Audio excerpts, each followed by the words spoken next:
अब rapid population growth भी एक बहुत बड़ी समस्या है with regards to the urban India's water supply. So rapid population growth is also one of the very important urban India's water supply challenge. तो हमको पता ही है कि भारत की जनसंख्या बढ़ती जा रही है। अब India has become the most populous country in the world. 1.4 billion से भी ज्यादा की जनसंख्या है भारत की, जिसकी वजह से वाटर का डिमांड भी बहुत ज्यादा बढ़ता जा रहा है। So there is a quantity quality clash we can see. तो अगर हम अर्बन पॉपुलेशन की बात करें, if we talk about India's urban population, it is projected to reach 675 millions by 2035। By the year 2035 India की जो अर्बन पॉपुलेशन है वो 675 मिलियन पहुंच जाएगी, like 67.5 crore, which will be a very big number. तो पॉपुलेशन तो एक्सपोनेंशियली बढ़ती जा रही है, बट इंफ्रास्ट्रक्चर ग्रोथ की बात करें, इंफ्रास्ट्रक्चर ग्रोथ इज लीनियर। तो या ग्राफ अगर आप देखोगे तो पॉपुलेशन ग्रोथ की अगर हम बात करें तो भारत की जनसंख्या एक्सपोनेंशियली बढ़ रही है, तो एक्सपोनेंशियल ग्राफ है ये। बट अगर हम इंफ्रास्ट्रक्चर ग्रोथ की बात करें वो लीनियर है। तो ये जो गैप बीच में है, यही सबसे बड़ा समस्या का जड़ है। तो इस गैप की वजह से ये गैप जितना ज़्यादा वाइडन होता जाएगा उतने ज़्यादा क्लैशेस हमको देखने को मिलेंगे। तो यहाँ पे डिमांड सप्लाई मिसमैच है, ये जो गैप है, this gap is indicating the demand supply mismatch. तो हमको ये बात बिल्कुल क्लियर होगी कि भारत की जो अर्बन पॉपुलेशन है वो बढ़ती जा रही है एक्सपोनेंशियली। 2035 तक it will be estimated to 675 million. और भारत का जो इंफ्रास्ट्रक्चर है, specially urban India's water supply infrastructure, वो लीनियरली ग्रोथ कर रहा है। So we can see the gap. So this gap is indicating the demand and supply gap. Peri urban sprawl. तो peri urban sprawl का मतलब ये होता है कि जो सिटीज है they are expanding outward into peri urban areas. तो जो सिटी है, क्योंकि अर्बनाइजेशन की वजह से सिटी में बहुत सारे लोग आ रहे हैं, उसको कहते हैं हम अर्बन पॉपुलेशन माइग्रेशन, जिसकी वजह से सिटी अपने आप को एक्सटेंड कर रही है। City is extending itself. तो cities they are expanding fast into peri urban areas. तो जो आसपास के जो गांव देहात है वो भी अर्बनाइज हो रहे हैं, उनको हम पेरी अर्बन एरियाज कह रहे हैं। तो cities are expanding fast into peri urban areas. अगर हम एग्जाम्पल की बात करें तो जैसे ग्रेटर हैदराबाद है या एनसीआर रीजन है, तो ये पेरी अर्बन एरियाज हैं जो कि अर्बनाइज हो गए। तो ये जो भी पेरी अर्बन स्प्रॉल है, it is occurring at a rate faster than municipal network follows. तो देखो बात ऐसी है कि because of the peri urban sprawl, लोग क्या कर रहे हैं कि आसपास के जो गांव देहात है वहाँ पे भी नए नए अपार्टमेंट्स बन रहे हैं, नए नए प्रोजेक्ट्स बन रहे हैं, नई नई फैक्ट्रियाँ सेटअप हो रही है, तो लोग वहाँ पे माइग्रेट कर रहे हैं, वहाँ पे रहना शुरू कर रहे हैं। तो जिस तरीके से पेरी अर्बन स्प्रॉल हो रहा है उस तेजी से municipal network, municipal water supply network हमको होता नहीं दिख रहा है। तो ये चैलेंज है। तो यहाँ पे डिमांड तो बढ़ती जा रही है बट सप्लाई नहीं है।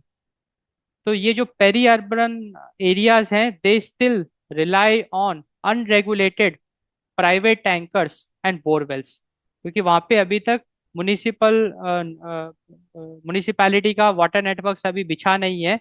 तो वहाँ के लोगों को बोरवेल्स पे डिपेंडेंट होना पड़ता है एंड अनरेगुलेटेड प्राइवेट टैंकर्स पे निर्भर होना पड़ता है। Peri urban sprawl. तो पेरी अर्बन स्प्रॉल भी एक तरीके का urban India's water supply challenge है, जहाँ पे कि जो सिटीज है they are expanding into the peri urban areas and but municipal networks they are not able to reach there. वो वहाँ पे अभी भी पाइपलाइंस बिछी नहीं है, जिसकी वजह से पेरी अर्बन एरियाज में लोगों को बोरवेल्स पे डिपेंडेंट रहना पड़ता है एंड अनरेगुलेटेड वाटर टैंकर्स में रहना निर्भर करना पड़ता है। Density pressure. Density pressure. तो dense slums In dense slums and informal settlements, there is no physical space to lay new wide diameter pipes. तो बेसिकली जो डेंस स्लम एरियाज हैं या फिर जो इनफॉर्मल सेटलमेंट्स हैं, वहाँ पे पाइपलाइन बिछाने का कोई स्कोप ही नहीं है। जो इनफॉर्मल सेटलमेंट्स है, जो डेंस स्लम एरियाज है, we don't have any physical space for wide diameter pipes. The last mile, the last mile connectivity, it often relies on spaghetti-like clusters. अगर हम लास्ट माइल कनेक्टिविटी की बात करें, it relies on spaghetti-like clusters of thin plastic pipes that are easily damaged and run through open drains, guaranteeing contamination.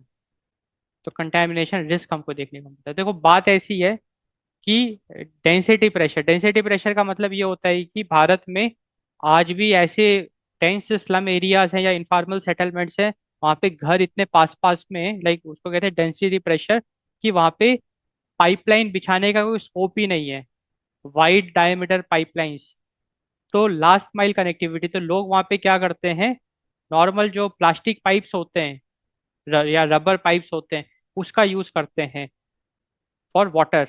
अब वो जो plastic pipes या rubber pipes होते हैं वो बहुत इजीली डैमेज हो सकते हैं, and they can get contaminated because ये जो पाइप्स होते हैं they run through open drains and they can be easily damaged, guaranteeing contamination. तो डेंसिटी प्रेशर भी एक बहुत बड़ी समस्या है। It is a urban India's water supply challenge, क्योंकि because of density pressure municipality अपनी पाइपलाइंस बिछा नहीं सकती है, वाइड डायमीटर पाइप्स हम लगा नहीं सकते हैं, तो लोगों को मजबूरी में plastic and rubber pipes use करने पड़ते हैं, एंड वो that can be easily damaged and that run through open drains, and hence they can easily get contaminated. Hydrological stress, hydrological stress.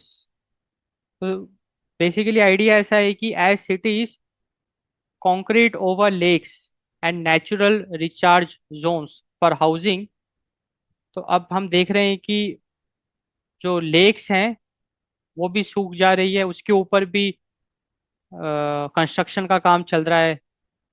जो लेक वाले एरियाज हैं वहाँ पे घर बनने लग गए, जो नेचुरल रिचार्ज जोन्स है वहाँ पे कंस्ट्रक्शन का काम होने लग गया। So lakes and natural recharge zones are been used for housing purposes, जिसकी वजह से जो लोकल वाटर सोर्सेस हैं they are getting dried up. जो लोकल वाटर सोर्सेस हैं, lakes and natural recharge zones, they are getting dried up, and cities are forced to pump water from hundreds of kilometers away, because अब जो natural recharge zone lakes वो सूख गए, तो अब cities को मजबूरी में पानी पंप करना पड़ता है from hundreds of kilometres away, increasing energy cost and vulnerability to supply chain disruptions. इसका एक एग्जांपल है, बैंगलोर में जो पानी पंप किया जाता है वो कावेरी से किया जाता है। तो अब जब हंड्रेड्स ऑफ किलोमीटर्स दूर से पानी को पंप किया जाता है, तो भाई पंप चलाना पड़ेगा, तो काफ़ी एनर्जी कॉस्ट भी इन्वॉल्व होता है, एंड ये जो इतना बड़ा अगर पाइपलाइन नेटवर्क है, तो डेफिनेटली जो सप्लाई चेन है वो डिसरप्ट हो सकता है। बीच में अगर कुछ भी क्रैक्स या लीकेजेस अगर होगा पानी में, पाइपलाइंस में, तो वहाँ पे वाटर को कंटेमिनेट किया जा सकता है।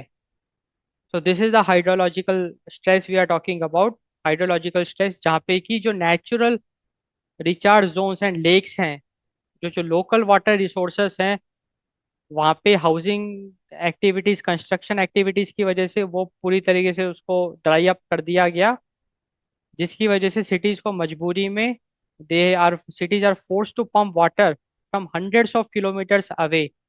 इसका सबसे अच्छा एग्जांपल है बैंगलोर, जो है वो कावेरी से वाटर पंप करता है।